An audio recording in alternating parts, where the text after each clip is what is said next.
오늘 이 본문의 말씀을 주제로 이제 설교를 하게 된 이유는 제가 지난주 초에 어떤 짧은 글을 봤습니다.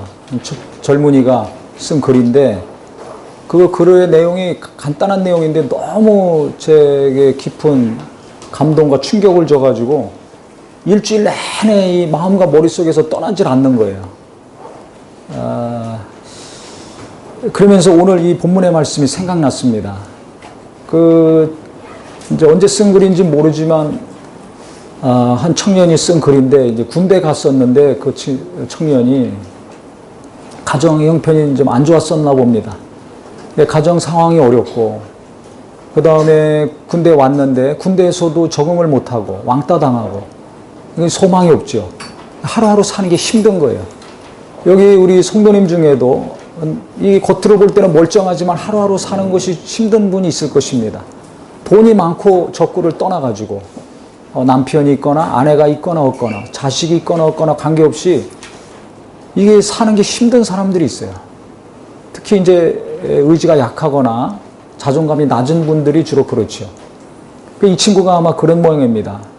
가족 상황이 어떻게 됐는지 기록은 안 돼 있는데 군대에 있는데 이제 집에서 소식이 왔는데 너무 이제 안 좋은 소식이 온 거예요. 그래서 하루하루 살기 어렵고 군대도 적응하기 어려운데 이 안 좋은 소식이 또 오니까 이제 살 소망이 완전히 끊어졌어요. 그래서 내가 오늘 죽어야 되겠다, 자살해야 되겠다 결심을 했었답니다. 그래서 그렇게 마음을 먹으니까 그렇게 복잡하고 괴롭고 마음도 힘들었는데 죽을 생각하니까 도리어 이제 마음이 편안해지더래요. 그래서 오늘 일 끝나면 이제 내가 죽어야지 결심을 했는데 여름이었어요. 일을 하는데 그 지뢰를 이제 탐지하는 기계를 가지고 그 지역에 이제 그 신도시가 계획에 대해서 들어와야 되기 때문에 그 지뢰가 있으면 안 되니까 이제 그 탐지해서 제거하는 일을 했었는데 계속 하고 있는데 자기 이제 상관이 무슨 일이 있어서 가고 혼자 이렇게 일하고 있었는데 뭐 여러 명이 같이 했겠죠. 혼자가 아니라. 근데 이제 갑자기 어떤 개그맨이 연예인이죠. 오더라는 거예요. 그래서 이제 잠깐 아는 체하고 인사를 했는데 모르는 사람이니까 이제 인사하고 이제 갔을 거 아닙니까? 갔는데 이 사람이 다시 또 와가지고 이온 음료수 캔하고 아이스크림하고 먹으라고 수고하니까 그 군인한테 주고 떠난 거예요. 그런데 이 친구가 그걸 먹으면서 대성통곡하고 울었다는 겁니다. 그래서 그날 그 음료수 2개 먹고 아이스크림 하나 먹고서 대성통곡하고 실컷 울었대요. 그 울고 났더니 마음이 좀 가벼워지고 죽고 싶은 마음이 없어지고 그래서 군대에서도 사람들과의 관계가 좀 원활해지고 그래서 자기가 그때 안 죽고 죽으려고 그러다가 그 연예인이 갖다 준 음료수 2캔 그 다음에 아이스크림 하나 먹고서 지금까지 잘 살고 있다고 그 내용입니다. 이게 어떻게 보면 좀 우습기도 하고 아니 뭐 그런 무슨 내용인지 모르지만 죽으려고 했던 사람이 무슨 음료수 2개 하고 아이스크림 하나 얻어먹고서 살 소망이 생겨서 이게 산다고 하는가. 참 희한하다. 별일 아니다라고 볼 수도 있는데 저는 그게 계속 생각이 나더라고요. 왜 그랬냐면 그게 이 시대를 사는 젊은 사람들의 마음이고 생각입니다. 또 여기 연세 많이 드셨어도 아내도 모르고 남편도 모르고 교인도 모르고 자식도 모르는데 마음이 어렵고 힘들게 사는 분들이 있을 겁니다. 그러니까 오죽하면 음료수 2캔하고 아이스크림 하나 먹고서 대성통곡을 했겠어요. 그건 뭘 의미하는가? 어느 누구로부터도 그렇게 따뜻한 위로와 격려와 사랑을 받은 적이 없었던 청년이었죠. 만약에 부모로부터 따뜻한 위로와 사랑을 계속 받았다면 뭐 그거 아무것도 아닌데 그거 가지고 울겠습니까? 부모는 더 많은 거, 더 좋은 거 해줬겠죠. 근데 돈의 값어치가 문제가 아니라 종류가 문제가 아니라 그 잠깐 보고 간 그 연예인이었지만 그 사람이 이 청년을 생각했던 마음이 남달랐던 거죠. 보통 그냥 인기 연예인이면 사인해 주던지 뭐 잘난 체하고 갔을 텐데 아니면 군인이 땀 흘리면서 여름에 열심히 일하고 있으니까 격려 한마디 하고 갔을 텐데 그렇게 하고 갔다가 이 연예인이 마음이 좀 편치 않았던 거죠. 이 젊은 청년이 여름에 땀 흘리고 고생하니까 수고한다고 음료수하고 아이스크림 조금 사다 준 건데 이 청년은 그때 너무 큰 위로를 받은 거예요. 그것은 뭘 의미합니까? 그만큼 그 안에 외로움과 고독함과 상처가 크고 깊이 있었던 거죠. 그걸 아무도 모르는 거예요. 근데 상황은 계속 어렵고 가정 상황도 어렵고 사람들과의 관계는 어려워서 군생활 하기도 어렵고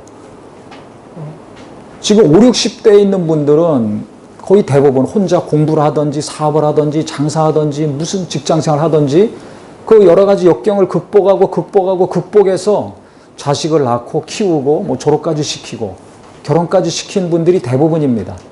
그래서 웬만한 일이나 말이나 이런 것에는 별로 큰 상처와 충격을 받지 않습니다. 그런데 지금 30대나 40대, 뭐 10대, 20대는 말할 것도 없고 이 젊은 층들은 작은 일에 쉽게 상처받고 분노하고 흥분합니다. 부모가 볼 때는 아무것도 아닌데 그 사람들이 볼 때는 큰일이에요. 그냥 넘어가질 못해요. 그래서 이 교회 안에서도 보면 한 예수, 한 하나님, 한 성령을 받고 같이 신앙생활 하는데도 불구하고 한 연령이 한 10살 정도 차이가 나면 이 대화가 안 됩니다. 왜 그러냐면 보는 관점이 다르고 느끼는 것이 달라요. 5, 60대가 보는 거하고 30, 40대가 보는 거하고 완전히 다릅니다. 그러니까 5, 60대가 중요하다고 하는 대화 내용이 30, 40대는 별로 관심이 없는 거예요. 또 30, 40대가 중요하다고 얘기하는 내용들은 5, 60대가 봤을 때 별로 관심이 없어요. 그러니 10대, 20대는 말할 것도 없죠. 지금 손자, 손녀들 이쁘고 귀여워서 좋아하지만 그들이 나중에 10년, 20년 나이를 먹었을 때 할머니, 할아버지하고 대화가 될까요? 지금도 안 되는데? 잘 먹었니? 학교 잘 다니니? 몇 마디 하면 끝이죠. 그저 흐뭇하고 좋아. 존재만으로도 좋아. 그냥 손자, 손녀들은 할머니, 할아버지가 항상 자기를 사랑해 주니까 그냥 좋은 거예요. 용돈도 주고 맛있는 것도 주고 스트레스 주는 말 전혀 안 합니다. 왜? 너무 사랑하니까 할머니, 할아버지가 그냥 이뻐만 하는 거죠. 그러니까 이 손자, 손녀들은 할머니, 할아버지만 보면 마음이 열려요. 마음이 푸근해. 근데 엄마, 아버지한테 가면 어떻게 됩니까? 마음이 열립니까? 닫힙니까? 닫히죠. 왜? 엄마, 아버지는 잔소리를 많이 하거든. 이거 해라, 저거 하지 말아라. 계속 얘기해요. 근데 엄마, 아버지는 자식을 위해서 하는 얘기예요. 지금 5, 60대가 20, 30대 자녀들에게 자식을 위해서 하는 얘기나 30, 40대가 어린 자녀들에게 사춘기 자녀들에게 하는 이야기나 자식을 위해서 하는 얘기입니다. 어떤 부모가 자식 잘못되라고 얘기를 하겠어요? 계속 자식을 위해서 잘되라고 하는 이야기인데 그것이 자녀들에게 들어갑니까? 튕겨나옵니까? 이런 거 생각 안 하시죠? 이거 생각 좀 잘 하셔야 돼요.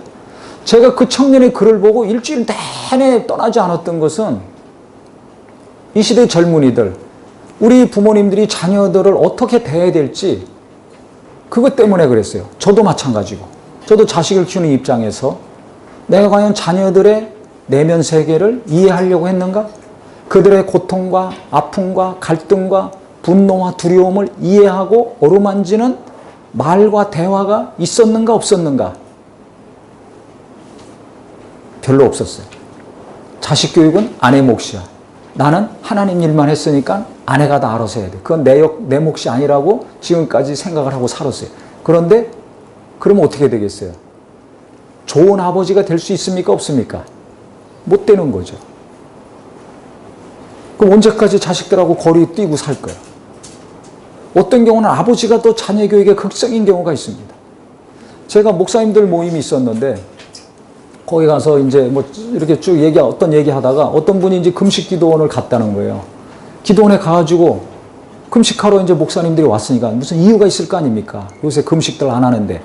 특별한 어려움이 있어서 금식까지 하러 왔는데 물었다는 거예요. 서로 이제 소개하는 거죠. 자기소개를 하는데 아니 이분이 이제 교회를 개척해서 교회가 막 부흥이 돼서 잘 나가고 있는데 어느 날 갑자기 그 아내하고 자녀들이 딱 와서 한다는 얘기가 우리 이 교회를 떠나겠다고.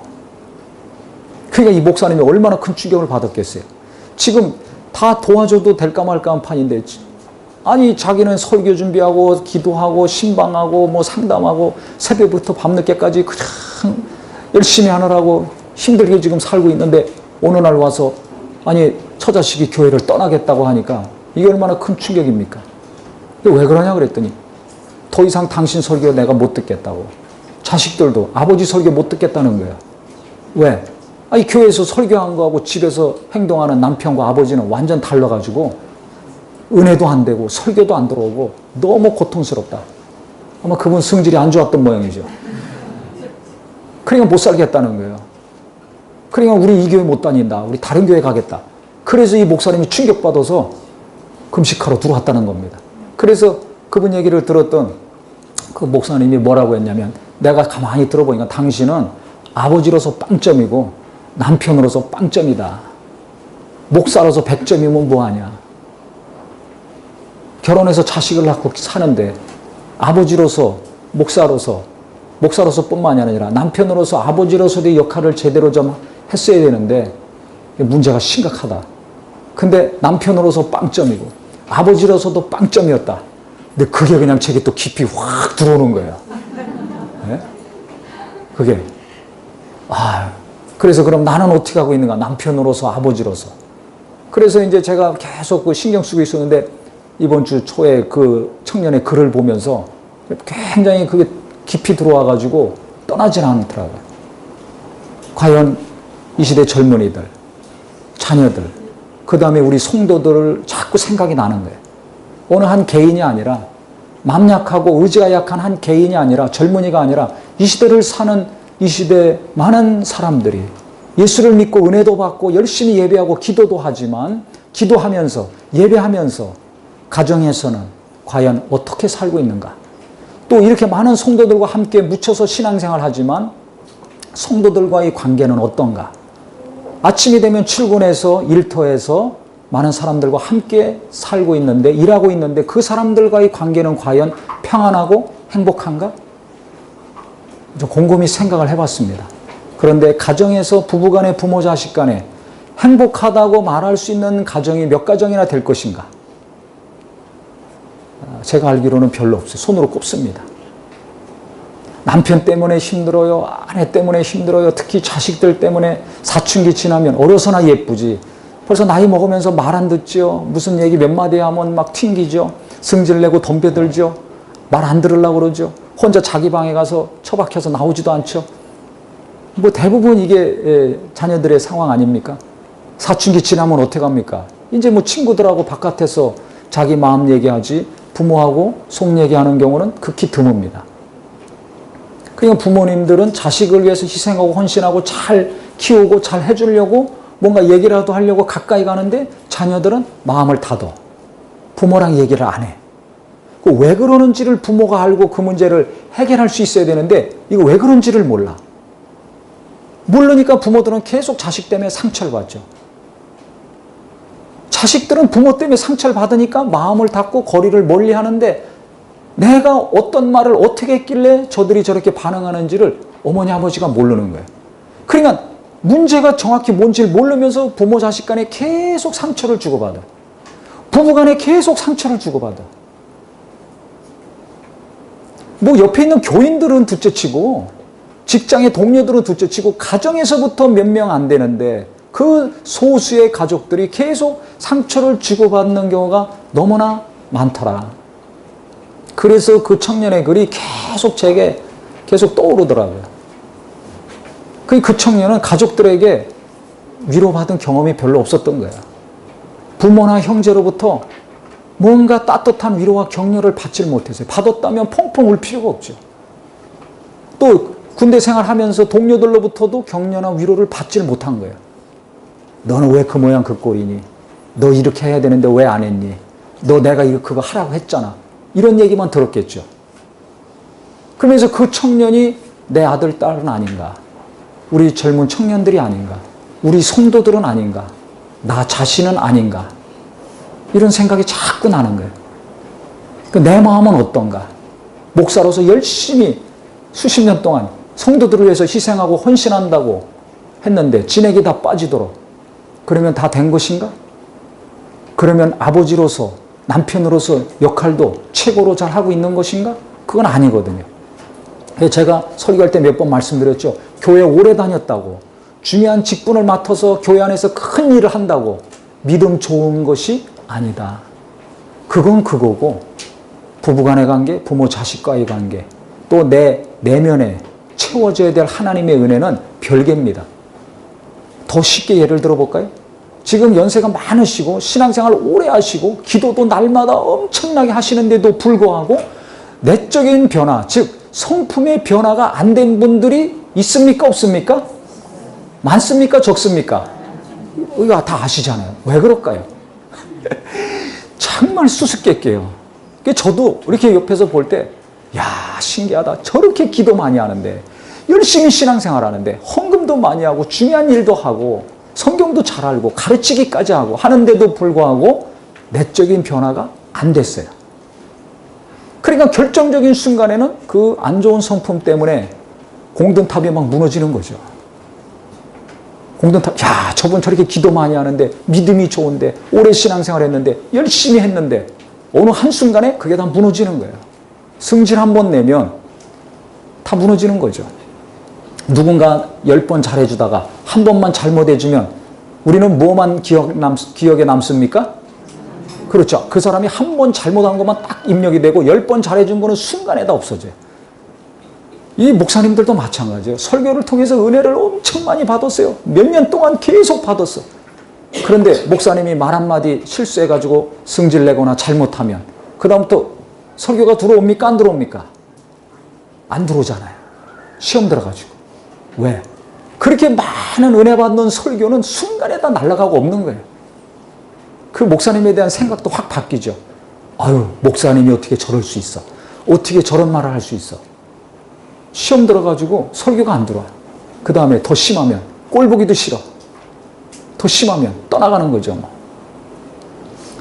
아니, 그렇게 은혜 받은 관계도 그렇게 되는데 다른 거는 뭐 오죽하겠습니까? 그냥 마지못해 살고 있는 거지. 끊지 못해서 일하고 있던지. 그러니까 이 가만히 보면 내가 기도 열심히 하고 신앙생활 열심히 하고 오래 뭐 봉사했다고 내가 믿음이 좋고 온전한 그리스도인이 아니라는 것을 알아야 된다는 것입니다. 아멘? 내 안에 내 남편, 내 자녀들이 날마다 교회 다니고 교회에서 살고 뭐 큰일하고 열심히 하고 탁월하게 일하고 영감 있고 믿음 있고 영역 있다 할지라도 내적인 변화는 그가 위해서 내적인 변화를 위해서 기도하고 자기 내면의 온전함을 위해서 말씀을 깊이 묵상하는 노력과 시간에 필요해서 바뀌어나가는 거지 교회 많이 왔다 갔다 했다고. 기도 대부분 어떤 기도합니까? 사업 잘 되게 해주세요. 자식 잘 되게 해주세요. 뭐 직장 뭐 잘 되게 해주세요. 공부 잘하게 해주세요. 좋은 학교 가게 해주세요. 좀 더 믿음이 있고 옆을 돌아본다면 어려움 당하는 성도들을 위해서 고통당하는 가정을 위해서 기도하죠. 교회를 위해서 기도하고 주의 종을 위해서도 기도하고 뭐 나라를 위해서 기도하고 선교사 위해서 기도하고 다 남들을 위한 기도지 자기 자신을 위한 기도, 특히 자기 내면의 변화를 위한 기도, 예수님을 닮아가고 성경에 있는 말씀대로 살지 못하는 자기 자신을 위한 기도는 별로 안 해요. 그러니까 수십 년 기도하고 신앙생활 했더라도 자기 내면은 예수 믿을 때 아니면 불신자 때랑 똑같은 거예요. 성령 충만하고 은혜를 많이 받으면 성령의 지배를 받고 다스림을 받아서 그 성품이 죽어 있는 것이지 그 충만함이 몇 시간 갑니까? 며칠 갑니까? 그 없어지면 그 내면에 있던 자기 고유의 성품이 막 나오는 거죠. 그러면 이제 어느 순간에 말로 나오잖아요.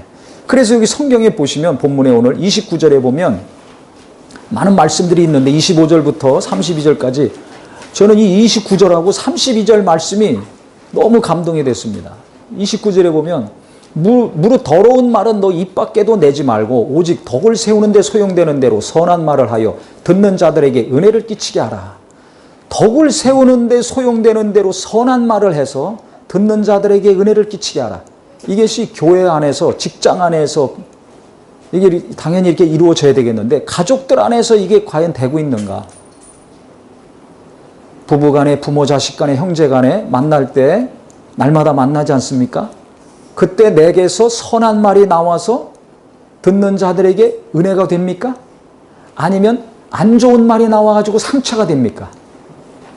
자기 자신을 잘 생각해 보세요. 내가 부부간에, 부모 자식 간에, 성도 간에, 아니면 정말 뭐 직장에서 일하면서 내 주변에 있는 사람들에게 우리가 말을 하면서 살잖아요. 계속 말을 듣든지 하든지 하면서 하는데, 내가 내 입에서 하는 말이 나왔을 때 그 말을 듣는 사람이 은혜를 받는가 아니면 상처를 받는가? 나를 만났을 때 그 사람이 마음의 문이 열려서 나하고 계속 대화를 하고 싶어 하는가? 아니면 몇 마디 하고 빨리 나하고 멀어지려고 하고 있는가? 내가 말할 때마다 상대방이 상처를 받고 분노가 일어나고 다툼이 일어나는가? 아니면 위로를 받고 하나님께 감사하는 일이 일어나고 있는가? 어느 쪽입니까?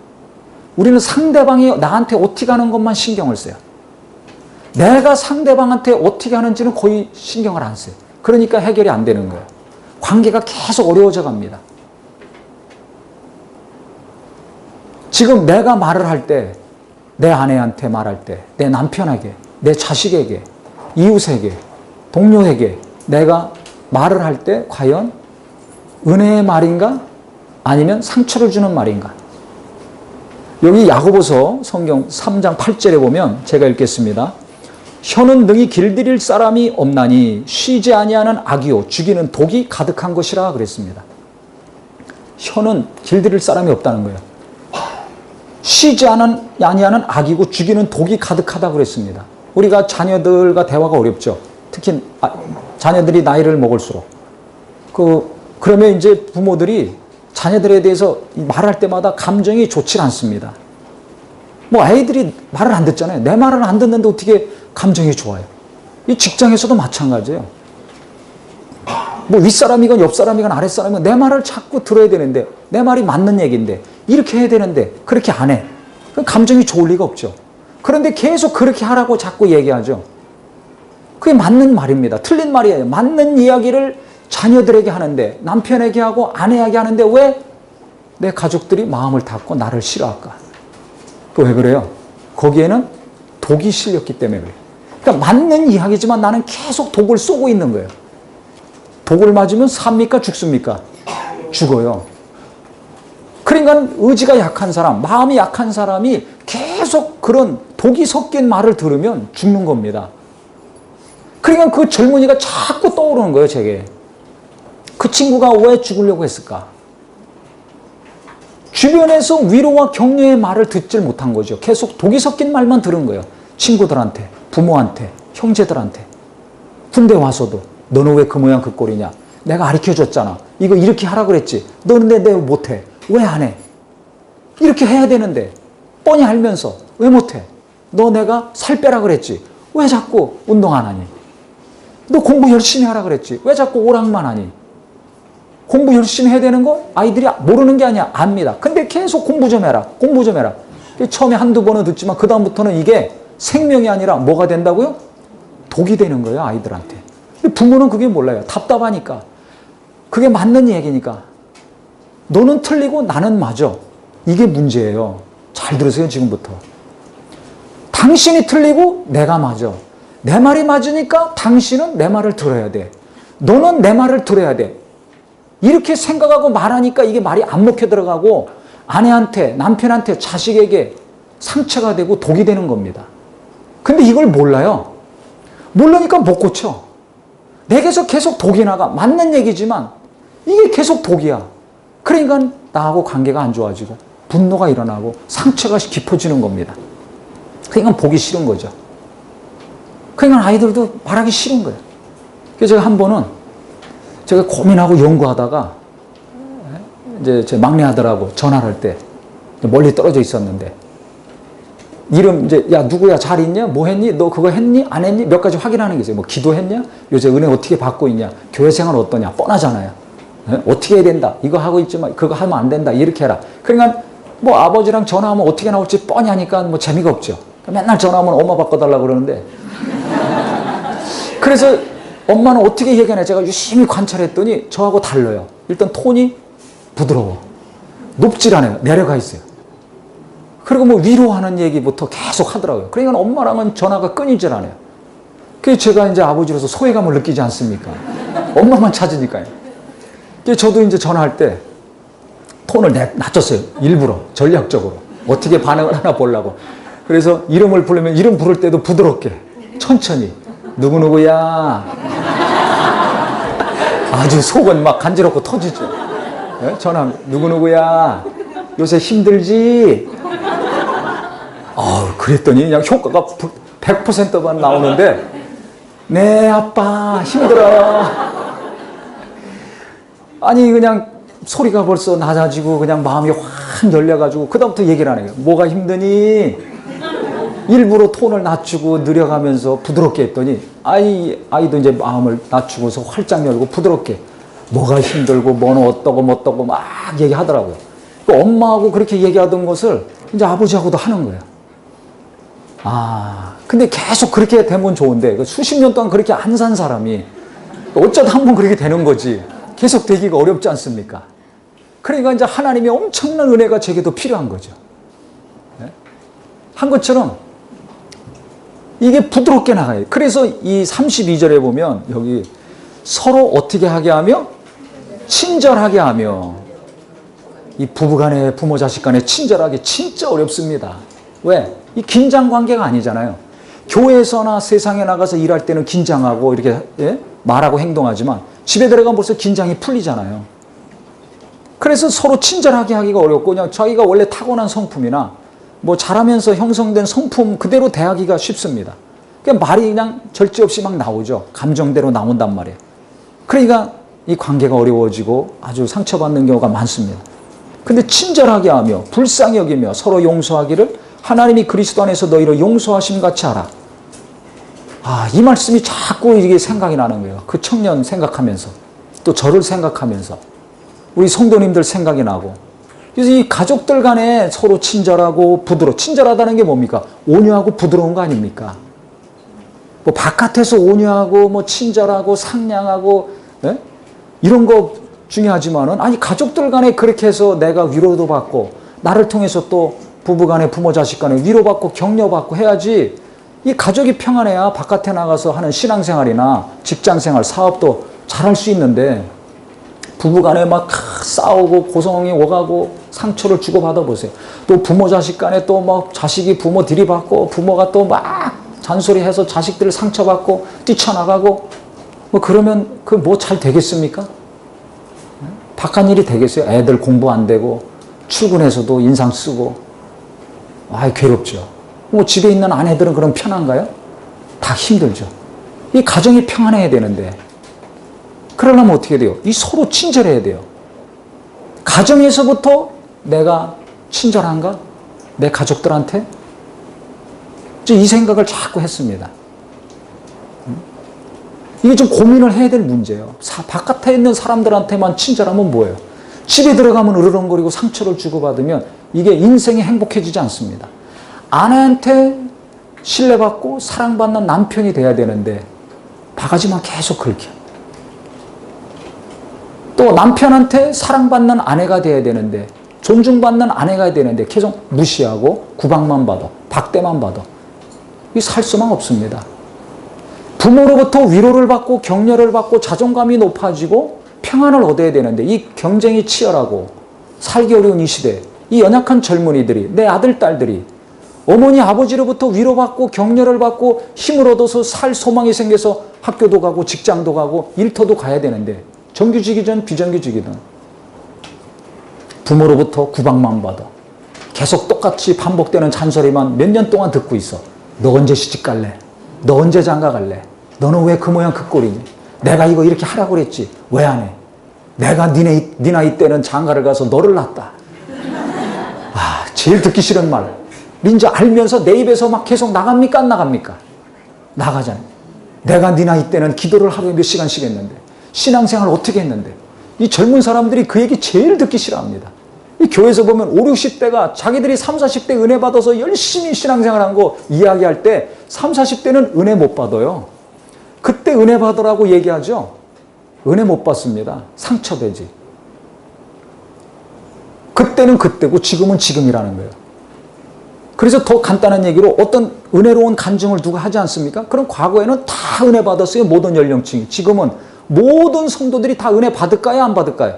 안 받아요. 아, 그건 그 사람 얘기. 그 상황에서 그 사람에게 하나님이 함께 하시고 역사하신 것이지 지금 나는 그 사람하고 상황이 달라. 그렇기 때문에 나와 관계없는 이야기. 이렇게 됩니다. 그 은혜를 못 받아요. 참 신기하죠? 그게 요즘 20, 30대예요. 30, 40대고. 5, 60대에 신앙생활 했던 분들은 과거에는 누가 어떤 이야기를 해도 다 은혜 받고 눈물을 흘리고 다 녹았습니다.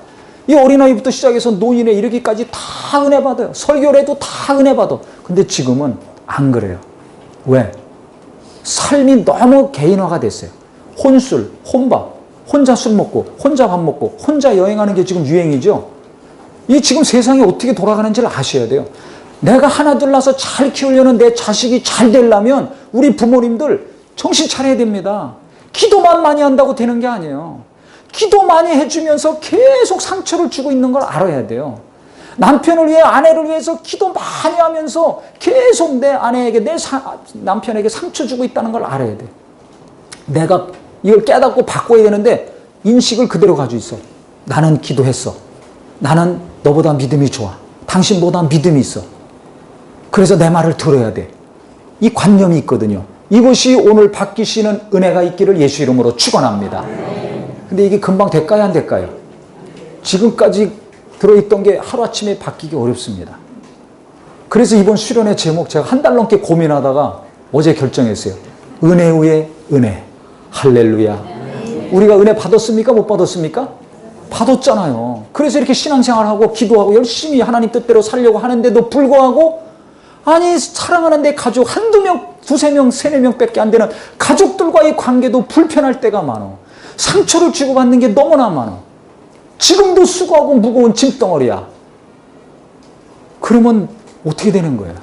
나는 은혜 받았는데 지금 은혜 받은 것으로 지금 하고 있는 것으로 해결 안 되는 내 남편, 내 아내, 내 부모, 내 형제, 내 아들, 딸들 어떻게 해야 됩니까?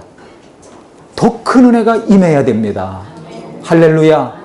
그래서 지금까지 받은 은혜 외에 더 큰 은혜가 임해야 나도 평안하고 부부간의 부모 자식간의 형제간의 관계가 형통한 관계, 행복한 관계가 되지 않는가. 이번 수련회 기도하시고 은혜 많이 받으셔서 정말 나도 살고 남편도 아내도 자녀도 행복해지는 거룩한 관계가 되기를 예수 이름으로 축원합니다. 이게 너무 중요합니다. 아니, 바깥에서 잘 나가면 뭐예요?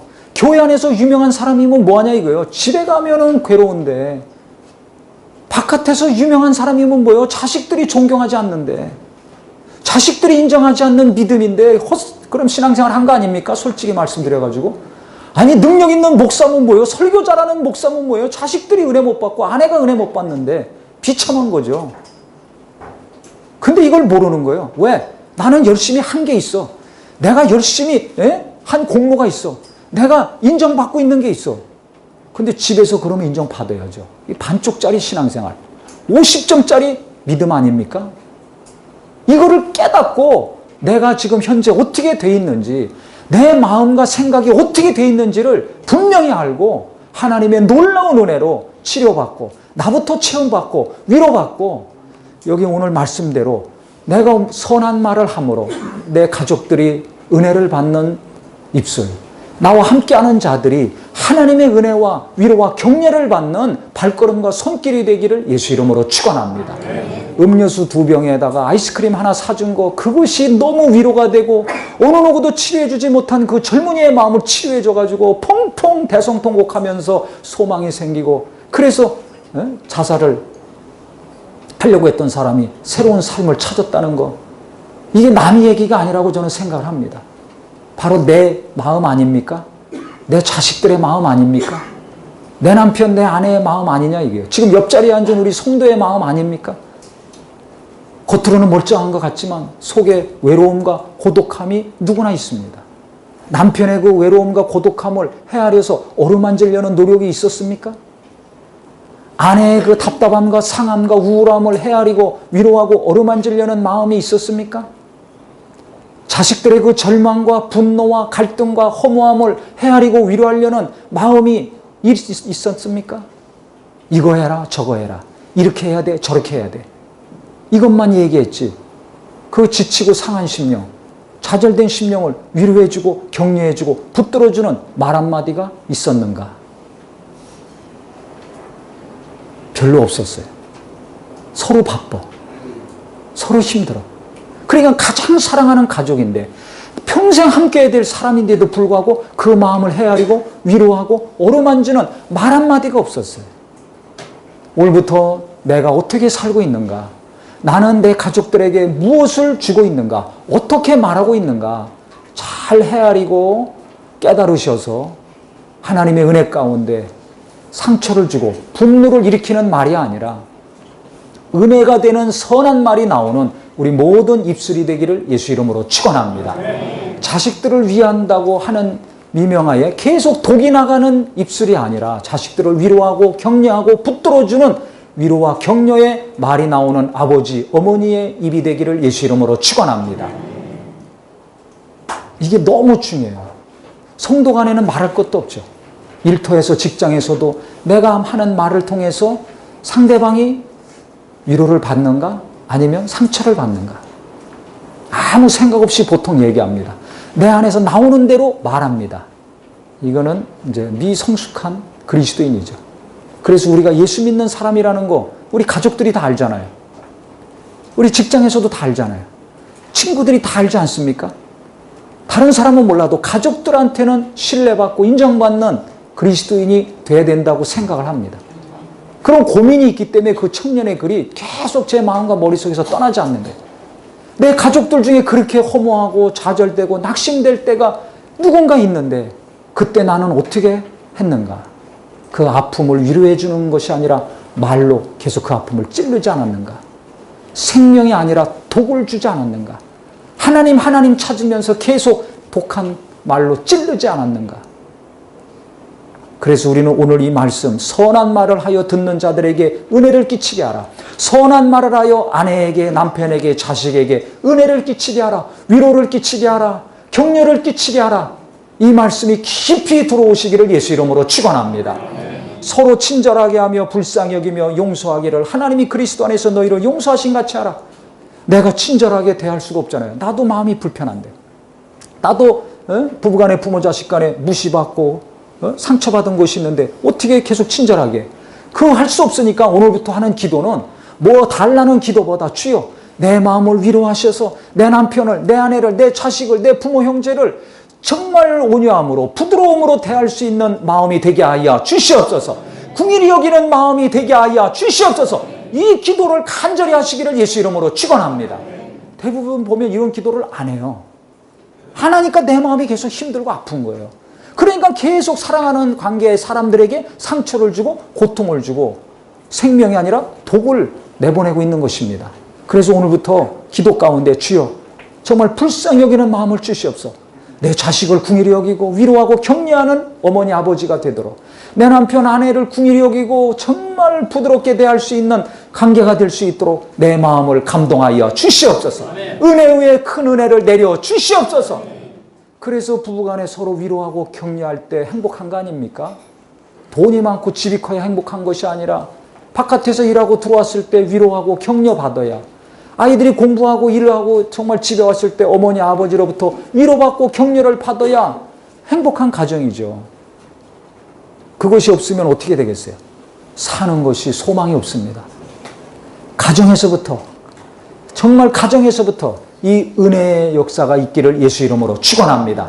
교회에서 은혜 받으셨다면 집에 가서 잔소리하고 내가 맞으니까 너는 틀렸어. 너는 내 말 들어야 돼. 이렇게만 해야 되라고 계속 주장하고 권위를 세우는 부모가 아니라